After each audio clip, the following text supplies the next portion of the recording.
Aaron Glenn and his 0-2 New York Jets head out to Tampa to take on Baker Mayfield and the 2-0 Tampa Bay Buccaneers. One word to describe Mayfield's performance against the Houston Texans on Monday Night Football. Gutsy. 4th and 10, escapes through the middle, picks up the first down before they wind up winning the game on a pretty much last-second touchdown. For the Jets, it has been a really tough start to the season after what was an incredible Week 1 performance against Pittsburgh offensively. Defense doesn't get the stops they need. Boswell hits that 60-yard game winner. And last week against Buffalo, high expectations, and Justin Fields exits early with the concussion in what ends up being a blowout at home. They look towards Tyrod Taylor, the 45-49-1 overall starting quarterback in his career. Now, he's thrown 69 touchdowns to 29 picks in his career. Average of the league is about a 92 quarterback rating these days. Somewhere between 88 to 93 is where it's been the last 5 years. His career rating is actually an 89, so about average in line. He's a good backup quarterback. The problem is, though, you're going up against a guy in Baker Mayfield who is a bona fide top 8 quarterback in the NFL. I would make arguments that he has been better than that. All of the evidence points towards the Tampa Bay Buccaneers offense being high-flying in this game against a Jets defense, which has allowed a ton of points through 2 weeks. Thank you to the Bills for not really chasing more points at the end of that game. Now, for the Bucs, there is a little bit of injury concern. I'm recording this video on Wednesday. As of right now, Emeka Egbuka is questionable. He's got a bit of a hip injury. He has been explosive for them through 2 weeks. If you are a fan of the New York Jets, you know that your star wide receiver, Garrett Wilson, was an Ohio State Buckeye. This kid from Ohio State, they have been producing them at such a rate of high level. It'd be super fun to at least see him out on the field, and you get to see them go back and forth making plays. If I'm Tyrod Taylor, and what we're expecting from the Jets is that they really lean on Breece Hall, but that Garrett Wilson, he's the main target. When we look at teams that have the potential, and why I'm really high on Tampa Bay, not just in this game against the Jets, but overall, and why this team could maybe come out of the NFC, is they have the combination. You look at teams in the past on offense that have gotten to the Super Bowl, not just been Super Bowl caliber, that have won that thing. You need 2 weapons to throw the football to, a good run game, and a good defense. Well, they've got Egbuka and Evans. You're going to get Godwin back. Bucky, Irving looks like a steal from the draft 2 years ago in the 2024 draft. And then that defense behind it looking great. CJ Stroud under duress all night. Now for New York, it's not the same thing. You've got Garrett Wilson. What else do you have? Breece Hall is a good enough back to get them there. The offensive line needs to come together, and that defense, which was elite a couple of seasons ago, has lost some of their key players. It is clear that without DJ Reed, it looks like they're almost missing a guy. It feels like the Jets are only playing with 10 on defense. Now, Will McDonald has been a serviceable player, getting pressure on the quarterback. He's good there. Sherwood has been a nice player in that defense, but the Jets need to step up. And when you're playing this game against Tampa, now it looks like Tristan Wirfs, again, as recording of this, we don't know his status. I'm leaning towards him not playing. Even if he does, will he be at full speed, his full ability at tackle? He's one of the best in football when he is healthy, coming off of that arthroscopic knee surgery. Got to say that a couple times before we get the word out correctly.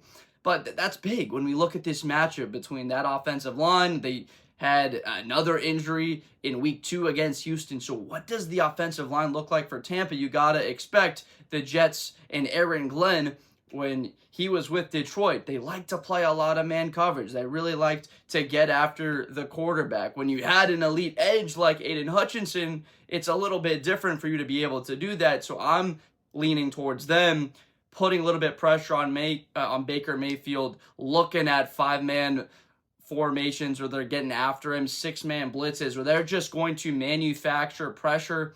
The stunts up front, Quinnen Williams, obviously one of the better interior players in football. Now for Tampa Bay, Baker hasn't been that explosive version of himself through 2 weeks. 5 touchdowns, no picks, 382 passing yards.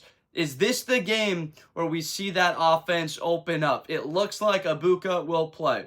That's where I'm trending towards. Mike Evans has been a dominant threat on the outside his entire career. He's looking like he's in line for another 1,000-yard season, 10, 11 touchdowns receiving the football. Look for him for a big day on the outside, because why are those teams so dangerous that have two outside threats? Because a lot of teams have great number one corners. Sauce Gardner, he can go up and cover Mike Evans one-on-one. We have seen him go up against the best guys for other teams. We saw him in a lot of rotations with Keon Coleman last week. We saw him limit DK Metcalf decently week 1. We talked about last week, Coleman with 26 yards. The most receiving yards any of the Bills players had was 47. That's not where the damage was done. The damage was done for them running the football right down the Jets' throats and them not being able whatsoever to establish rhythm running the football.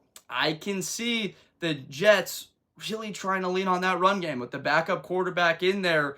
That's where it's key that they didn't take a Tyler Warren or a Colston Loveland at tight end. They decided to go with Armand Membu. Now, he's looked okay through the first couple of weeks, and on the other side of that, we have seen, okay, he's looked pretty good for a rookie. Let's elevate a little bit. We're on a positive show here. Armand Membu has looked good. He looks like a good selection, but when you don't take a weapon, obviously the offensive line is improved, but against a team that's able to put pressure on you, Todd Bowles, it loves that Tampa 2 kind of style, the four-man fronts, the style of what they played with when they won that Super Bowl, and he was there as the defensive coordinator. When you still have Levante David in the middle, they don't have Devin White anymore, but they still have talent in the middle of the field.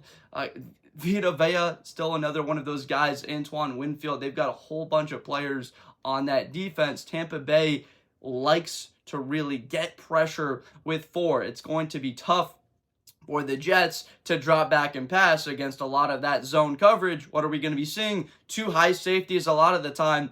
Breece Hall needs to get 24, 25 carries in this game and have success running the football. He's had over 4 yards a carry through 2 games this season. Continue to get him the football more. Why? Because not just does it allow you to matriculate down the field, you don't have as many opportunities for Tyrod Taylor to throw an interception. You keep the football out of Baker Mayfield in that Tampa Bay offense's hands, and you have a shot. You can keep this thing close. So 1-score game in the fourth quarter, which is what you're hoping for at this point if you are a New York Jets fan heading into this matchup. Now, as far as a lean, obviously Tampa's favored by almost a touchdown in this, and I'm leaning towards them winning by more than that. When you have a backup quarterback, one like Tyrod, who is pretty mobile, he can move around well, not to the likes of what he could do when he was with Buffalo or Baltimore earlier in his career, and he could be serviceable moving around a lot. I expect him to not be able to have a good day against that Tampa Bay secondary. I don't think that's a crazy thing to say. I would imagine a lot of you agree with that, even if you're New York Jets fans, based off of what we've seen from that week 2 performance against Buffalo.